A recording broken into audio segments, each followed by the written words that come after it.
खुलुमबाय। जुदि नोंथांमोना आंनि चेनेलाव गोदानब्ला चेनेलखौ साबस्क्राइब खालामदो, लोगोसेनो खाथियाव थानाय बेल आइकनखौबो प्रेस खालामदो।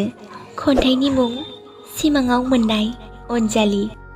खन्थाइखौ लिरदों बिथां सन्जीब नार्जारी, डिस्ट्रिक्ट तामुलपुर, भिलेज सारिफेला। दानिया फैदो बिथांनि खन्थाइखौ दान्दिसे खोनासंलांदो। सिमांनि अनजालि, नोंदि बेसे समायना, नुयो अराय नोंनि मोखाङाव मिनिस्लुनाय समायना महर। नाथाय नोंनि सावगारिया बेसे समायना, बेसे रमायना। थायो नों अराय सम मिनिबाला, आंनि आंगो समायना बड'लेण्ड हादोराव। नों मोगथाङाव दाफै, सिखिरि मानसिफोरनि मोखाङाव हास्थायो नोंखौ आं अराय सम। सिमाङावनो लोगो मोनबाय थाथों। जेब्ला आंगो रायजो बड'लेण्ड फैगोन, अब्ला नोंबो फैनो हागोन।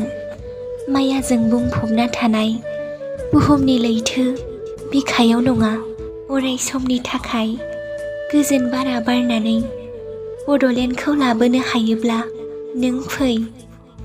समावनो बारलांथों नांगौब्ला हादोरनि सुबुं माहारियानो गोमालांजोबथों, थेवबो जोंनि गोसोनि साननाय सिमाङा बड'लेण्डनि बिखायावनो नेरसोन जानानै थालांगोन।